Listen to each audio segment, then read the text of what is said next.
Hey guys, what's up? Southern Guard back here again with an extremely late review of No Man's Sky Next.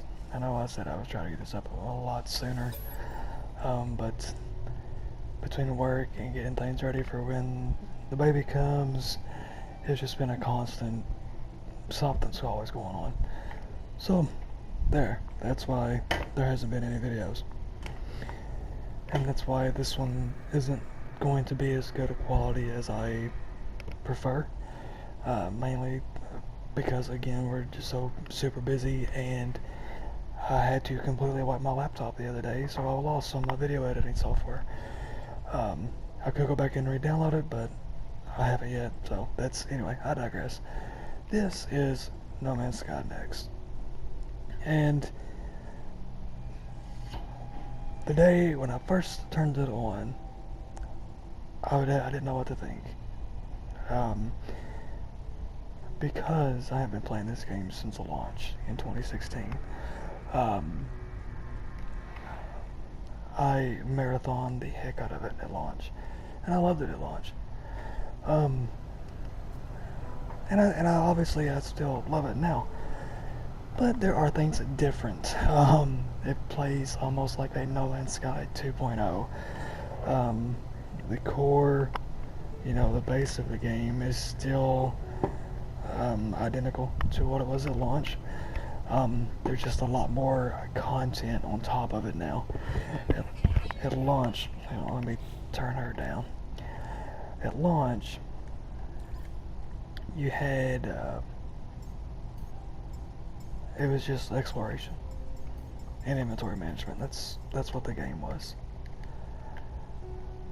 So it was kind of one of those things where it was there, the foundation was laid, but it needed a lot of work done to it. And No Man's Sky Next, in my opinion, is the culmination of all that work. There should be some treasure around here somewhere. Okay, so let's start running down some of the big changes.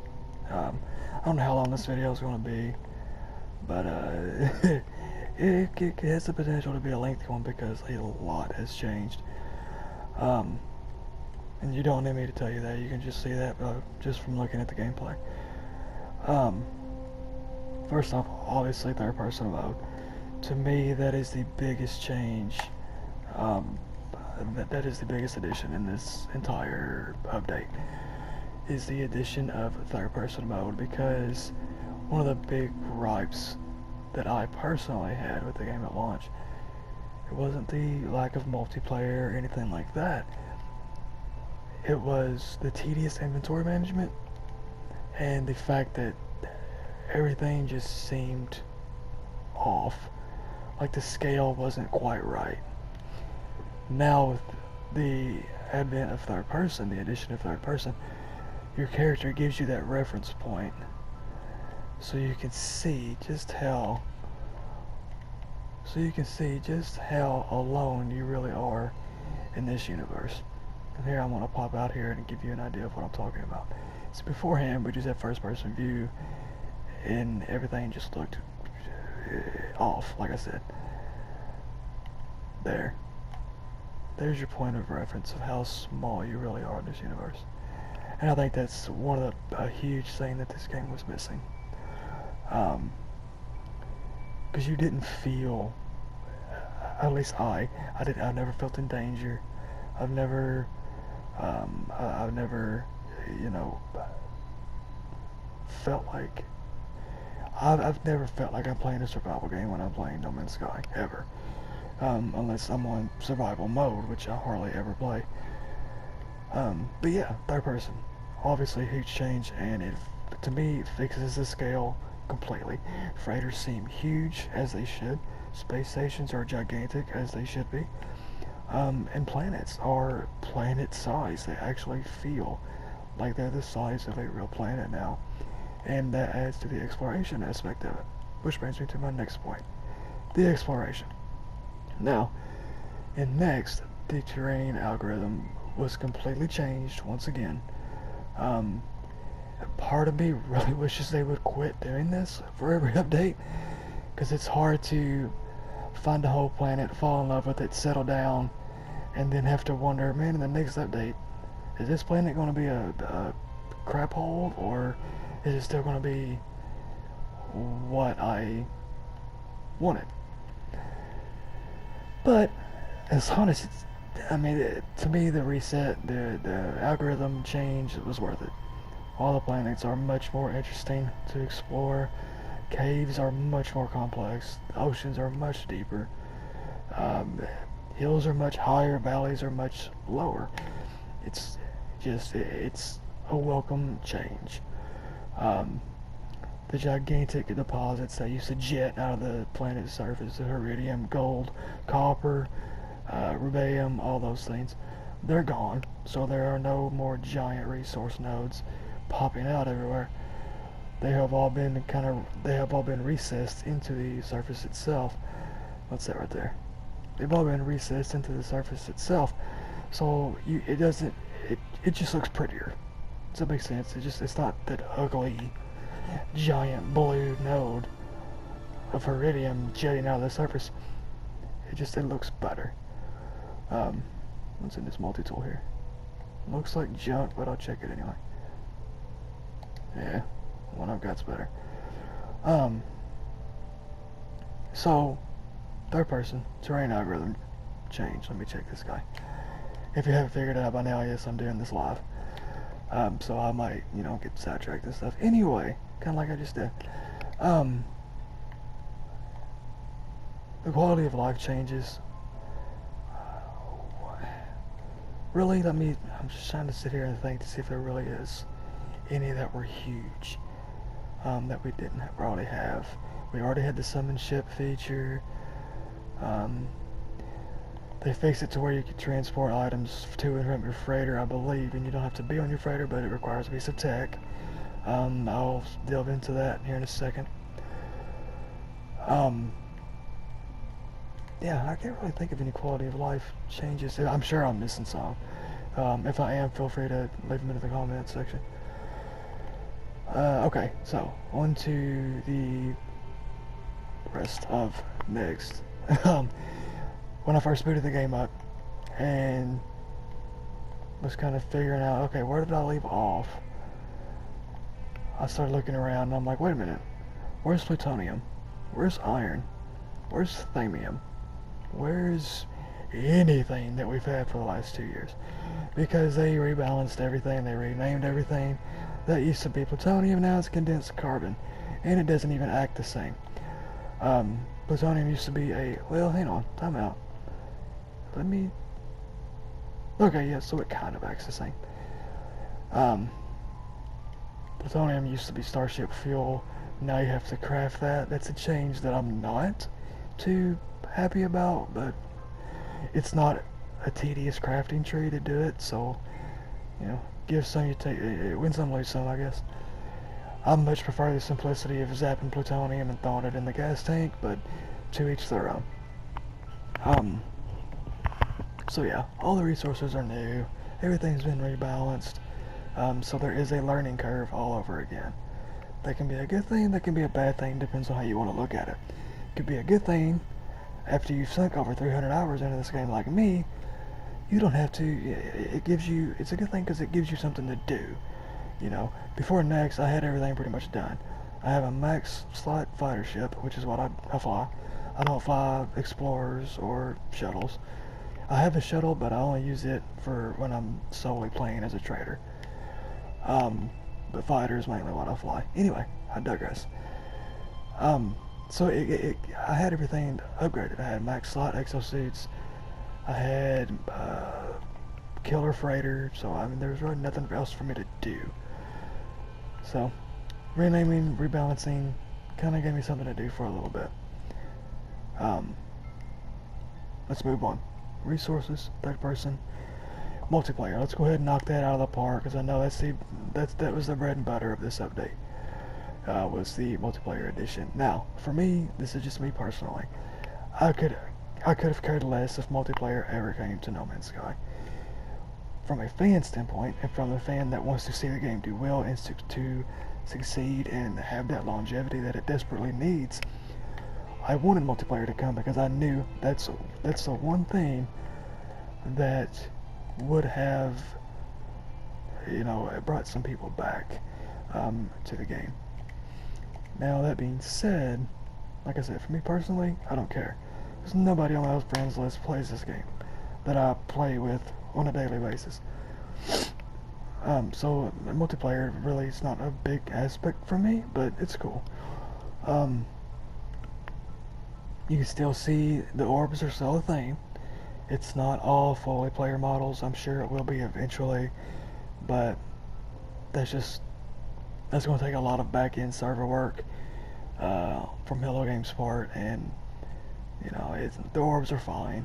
I mean, I don't care if they ever change it to full player models, but because orbs or not, it's multiplayer. I'm sorry, it's what it is. So your player models only come into effect when you're in a party of 4. If I jump into a party with 3 other friends, I can see them, I can see the effects they have on the environment, I can see their ship, I can see everything. If they blast a hole in the surface, I can see that hole. So, am I on my home planet base? I think I am. Let's go over there because I'm going to hit the base building part in a second anyway. Some multiplayers here. We have co-op missions. There's actual dogfighting now, which is awesome. I haven't got the experience of it myself, but it's there. I've watched footage of it. It's there. It exists. So that's awesome. What else do we have? Countless techs. New tech has been added. The space stations have gotten a sorely needed overhaul. By the way, Cloud Tech, holla! The Cloud Tech is here and it's ballin'. It's awesome. When Next first launched, it was kind of, it was hit and miss. This is not my actual base, but while I'm here, I'll go ahead and touch on the base building part. Base building has been drastically improved. I have built my original, this is just a little command center that I built a few weeks ago. Just going here and kind of goofed off for a little bit, but that's not what this video is about. You can build your teleporters now. That's awesome. You don't have to fly to the space station and do all that. You can just teleport it from wherever. Okay, base building has been drastically improved. The complexity cap has been increased to what seems like 1,000,000 times over. Because I have built an incredibly... It's not super complex, because I've seen people's bases that are way more complex than mine will ever think about being. But for me, it's a complex base, and I'm nowhere near the building cap, the complexity cap. Speaking of complexity, base building parts. There are now a great deal of base building parts that have been introduced. It's no longer just a normal circle buildings, whatever, those are still there. But we have wood materials to build with, we have steel materials to build with, and we have concrete, I believe, materials to build with. So it just kind of opened up that base building envelope, that Rubik's Cube even more. So guys like Boyd Gaming and all the guys in the community that love to base build and show off their creations, that's a great thing for them. So that's here, that's awesome. You're about to go into my base right now. This is my Atlas Rises base that I was able to recover after the update hits, which is why I have Candesium growing on a lush moon without the aid of hydroponic trays. Because I just imported the base that was on a radioactive planet where you could do this and imported it to the lush planet, and surprisingly enough the game let me keep my crop, which I am greatly appreciate. Thank you, Sean. So base building greatly improved, awesome, I love it. Now while we're here, going back to the multiplayer thing, character customization is a thing now. You can change your race: Anomaly, Viking, Traveler, Gek, Korvax. I was playing as a Anomaly for a long time, then I started playing as a Gek, because Geks are cute and they're cool. So I'm a Gek. Yeah. What else do we got? There's just so much in this update, y'all. It is ridiculous. I mean, look at this terrain. Look at this. Just hang on. Let me, where, excuse me. I do too have Exocraft. It's right there.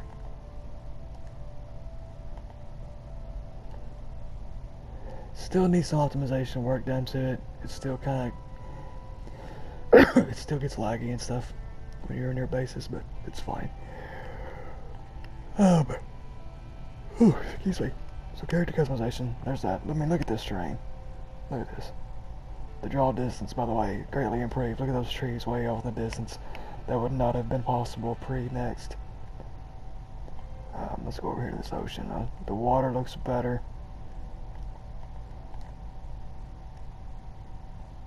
They finally fixed the water. It still has some of that white foamy looking stuff, but it's a lot better than it did look.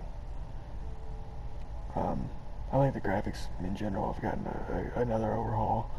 Some improved textures here and there. Some added tree types. These kind of trees weren't in the game prior to next. What else we have? Let's go to the space station and we'll touch on it real quick. Let's go back over here at my ship because I don't want to waste fuel taking off when I have a free takeoff at my base.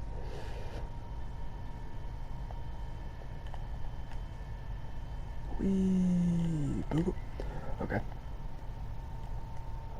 No! Why didn't it land on the landing pad? I'm gonna have to burn fuel. Oh, actually, no. No, I won't either. Time out. Oh, it locked me in, didn't it? No!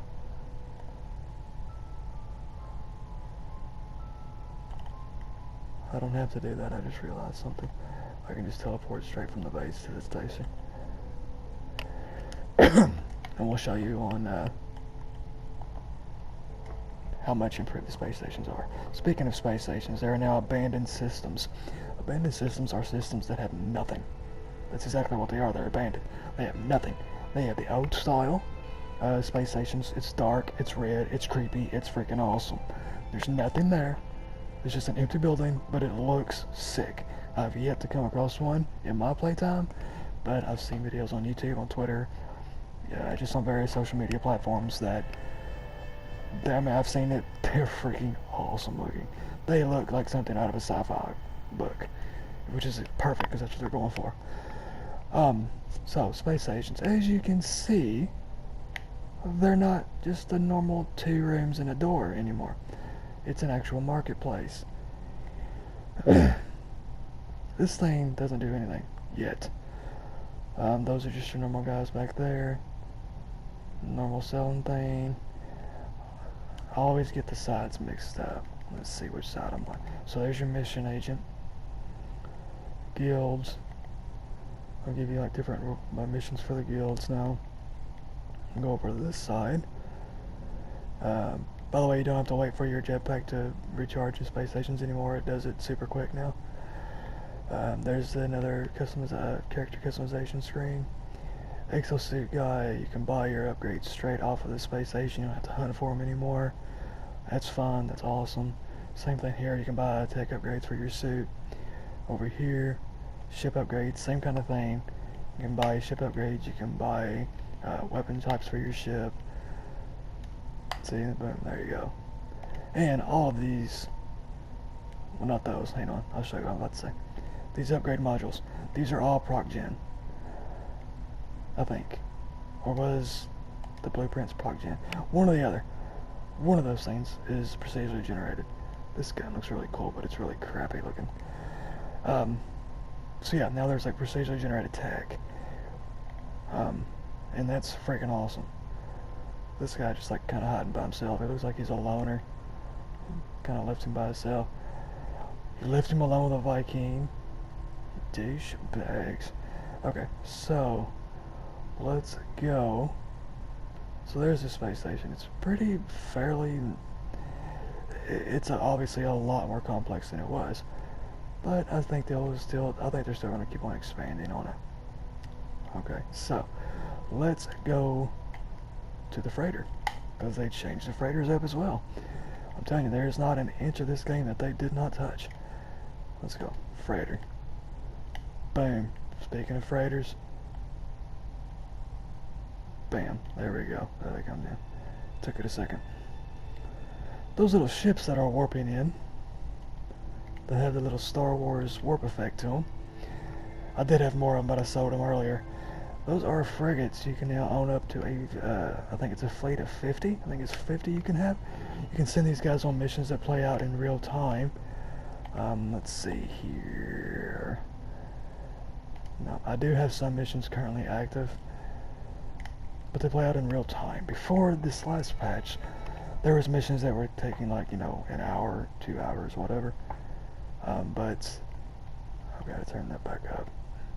I can't talk in the quiet. It's going to annoy me.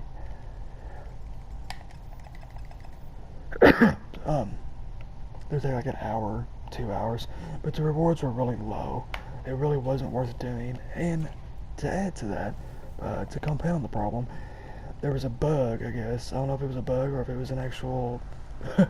I hate to use the meme. Is it a bug or is it a feature? Because all of my frigates that I had to start out with were all low C classes. Every time I sent one of those jokers out on a mission, it would come back damaged. And there's been a repair bug that's been hit and miss ever since the update dropped. It looks like they've got it mostly squashed by now, but it would come up to where you would try to repair your frigate and it wouldn't take. You have to warp 3 or 4 times, move your freighter 3 or 4 times before it would finally let you repair it. So I got tired of doing that, so I just quit doing the missions. Until now. Like I said, the repair bug looks like it's squashed, and the missions are much more... The payoff is worth it now. Okay, so, there we go. I have a B-class trader, C-class industrial, C-class combat, and a C-class exploration fleet, all on this one mission. It still has 3 hours and some odd things left. Now, according to Reddit, the rewards have been like increased by 10. So like where you would normally get $100, you would get 1,000 now, you know. But to compensate for that, to kind of offset that, the missions now take like twice as long. See, this one's about to end right here in 9 minutes, 10 minutes. So how do you get these missions? You get these missions. By the way, you can customize your freighter. You can build and stuff and kind of make it your own. I'm going to hold off on doing that until I find me an S-class freighter, and then once I find something that I know I'm going to keep for the rest of my duration that I play this game, then I'll start building up the fleet, or start building up the freighter. Galactic Station here, this is missions that you can do with your friends, like multiplayer co-op missions, and the rewards are pretty good. But like I said, I'm a loner, I'm the only guy that plays this freaking game, so right there is completely irrelevant to me. Freighter warp drive, it was in Atlas Rises, so that's not new. Manage fleet, here we go. So this is your fleet screen. I have 2 S-class, 2 A-class, and the rest are B and Cs. These rank up with missions. A couple of these B-classes were C-classes when I first bought them, since bought a couple missions, and they increase in rank with each mission. It's not like, you know, you start with a C-class and then on one mission it comes back as a B-class. It doesn't happen that quickly, but it does happen nonetheless. It's my understanding you can bump a C-class all the way up to an S-class. And that's awesome. That's good. That's progression. That gives you another reason to do missions. That's awesome. I love it. So I like that. Here's where you get your frigate missions. This little guy right here. View potential to expeditions. Here's where I'm talking about. The duration times have almost tripled in duration. These used to be like I said, hour, 2 hours long. Play out in real time. Even if you shut the game off, these guys will keep going. That mission I just showed you that ends in 10 minutes, I started all of those today and this afternoon at probably 2 o'clock. It is now 9:26 my time. And I obviously haven't had the PlayStation on all day. But those missions have kept playing out in real time. So that's awesome. You can send them, you know, send them on a bunch of missions before you go to bed. Wake up the next morning, whatever, when you get home from work, they'll be done. And you can report your rewards and hope the RNG gods are in your favor and your frigates don't get destroyed and you have to repair everything. What else? We've been over space stations, frigate system, farming. Really not a whole lot has changed with farming that I can remember. There's obviously some new stuff you can craft. Right now, stasis devices are the cash crop, but the crafting tree for those things is just ridiculously long. I know I've got the blueprint, but I can't find it right now because I'm an idiot and I don't see it. What the heck?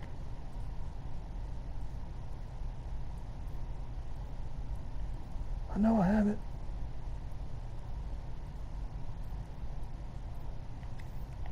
Okay, time out. I know this is supposed to be a review, but I've got to figure this out now.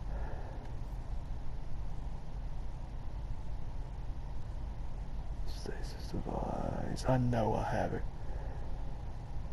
Because I was going to do it the other day, and I was like, nah, I'm not doing that. It's too much work. It's too much work, and I didn't have enough time. There it is. There it is. That's like the most expensive item in the game. And it's like, it's like $1 billion or something. It's something stupidly expensive to sell it for. But like I said, the crafting tree is ridiculously long. Which, again, you know, hey, if it's going to have that big of a payoff, the crafting tree needs to be long. There's my other fighter. There's my one shuttle, and there's my squid. I just bought it just to have a squid. It's like 16 slots. It sucks. It's just something. It's a collection item more than anything. So, my final thoughts on the game. If you didn't like the game before, well, hang on, let me back up. If you like the game, but the lack of multiplayer is what drove you away, this is going to bring you back. If you didn't like the game to begin with, I don't think there's enough meat on the multiplayer bones yet to justify. It's not gonna make you like it. It's not. Actually, time out. I completely forgot. About the weeklies. We have weeklies now, apparently, in Destiny, or like Destiny. I'm sorry. This is the very first one. This started yesterday. Oh, it was yesterday, Saturday. So it started Thursday. Apparently, Hello Games is wanting to start doing these every week. Kind of different missions for the community to do. And these different missions give you Quicksilver. It's a new currency in game. And this is what I'll show you next. No pun intended. Before I get to my final review, because like I said, I completely forgot about this. Who goes there? Knock it off. I don't want to buy your frigates.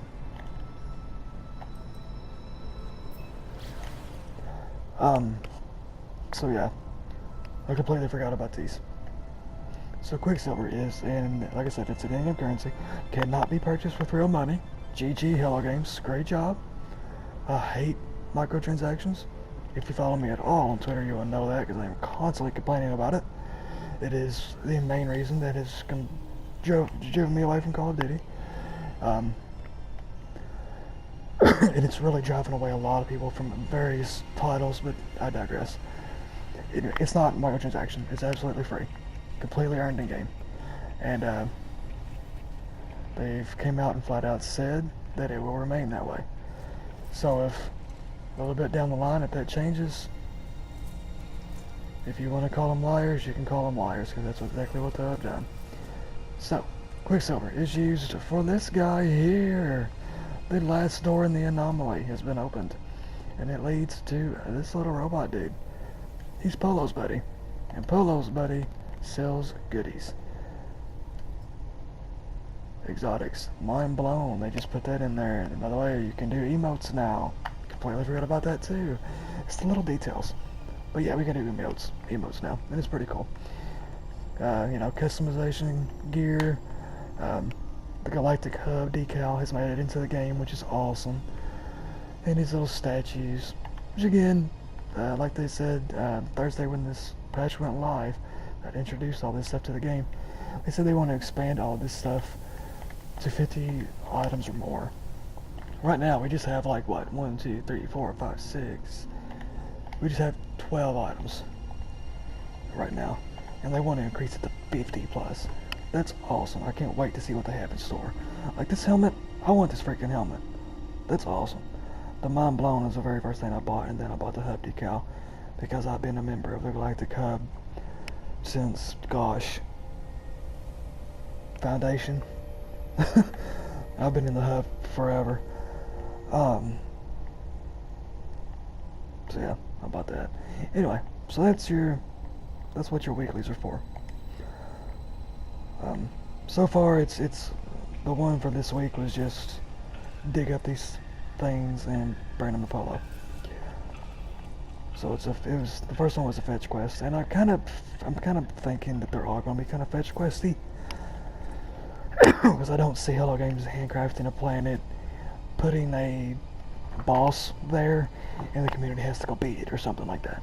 That would be awesome if they did, but I don't see that happening. I think a lot of these things are going to be fetch quest kind of deals, and I'm fine with that. So now I can do my final review. If you're already a No Man's Sky fan, this is just going to be icing on the cake. There's nothing here that's going to make you hate the game. Nothing. Because multiplayer, you can turn it off. And another feature they added this week with this patch, there it is. You can pick and choose how you want multiplayer to work in your specific game. If I want to play with friends, but I don't want my friends being douchebags and killing my base, nobody can edit my base but me. I can hide my ship marker. I can hide myself when I'm in ship. I can hide myself when I'm on foot. You know, again, if you want to be off the grid, you can be off the grid. You can add base parts. Who can add stuff to your base? Obviously, anyone. No one. Friends only. I don't care if anybody wants to add base parts. That's fine. Just don't take anything away from me. Can damage players. Who can you take damage from? Anyone? No one. Friends only. So you could turn this all off to no one, and it would be like multiplayer was and Atlas Rises, except with player models. That's it. Or you can go full on multiplayer and make it a free-for-all. I like it in the middle. I don't want nobody messing with my base. You can add it, you don't delete it. You can damage me, sure, you can, okay, I don't care. Because there's really no, you can't loot. You can't, if I kill somebody, I can't loot their stuff. So there's no incentive for PvP, but it is there. I mean, if you want to get on a planet with your buddy and shoot each other, cool, have fun. You can do that. And one of you will die. But, I mean, there's no reward for it. You can't loot. So, it's kind of pointless. And Sean and company said that was a conscious design decision. It's their game, whether you disagree with it or not, it's irrelevant. Again, I don't care. Part of me thinks it would be cool if you could loot, you know, but, you know, and here's a way I think that they could do that. I think you could do it like RNG, kind of, like not take that person's loot, but if I kill somebody, just RNG me some loot. But, I don't know, it's whatever. I don't care. I'm not going to run around the galaxy killing anybody anyway, that's just not me. Voice chat on or off, you know, it's you know, or you can turn it completely off. You can completely play offline. So, for the purpose of it right now, voice chat is off.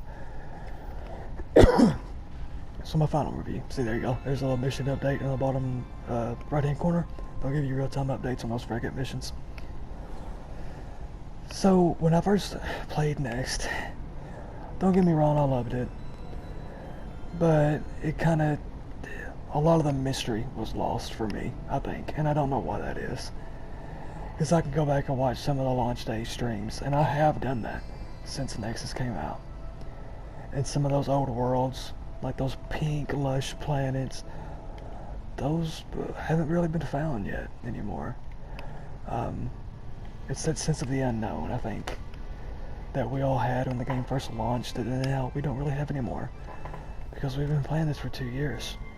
And the radioactive planets largely look the same.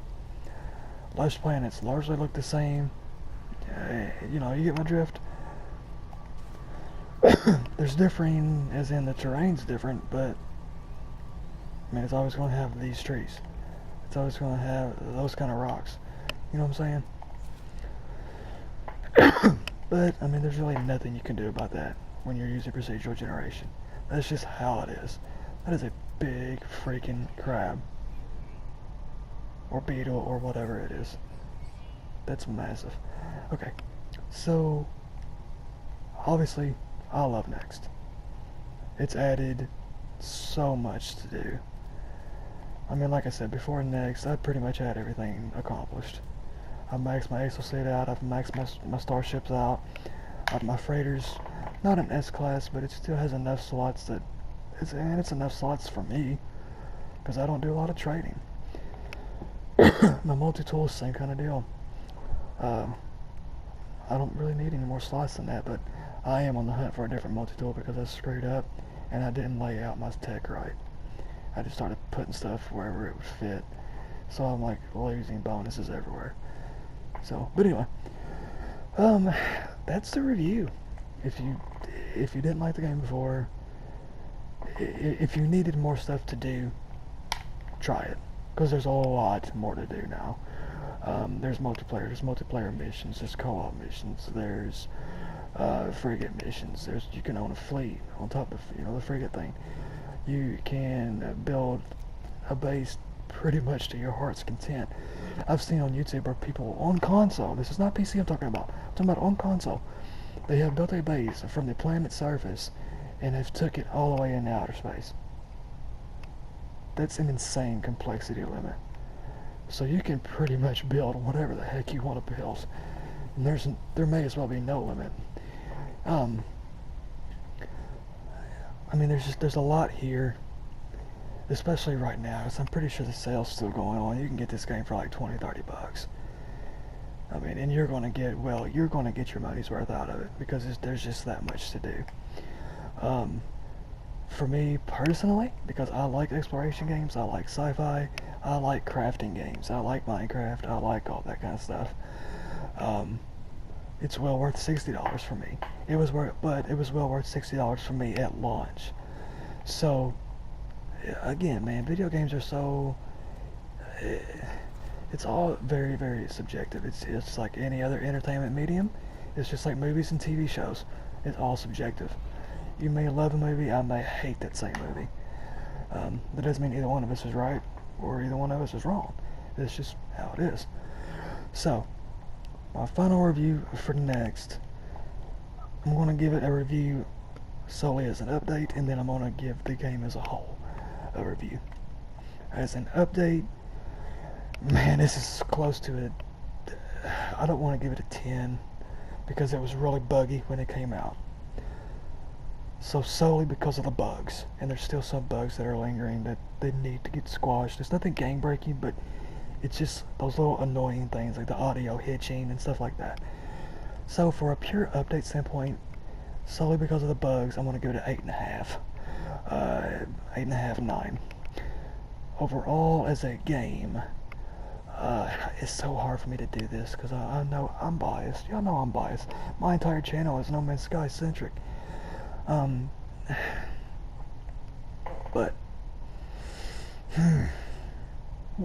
excuse me. Laying my bias aside, 8 as a game. And here's why. Once you've seen everything, and once you've got everything maxed out, it's still an exploration game. And if you're not into that, there's nothing here after you beat endgame. Once you accomplish the endgame stuff, that's done. You're done. You can put the pad down and walk away. Now, the weeklies may help with that.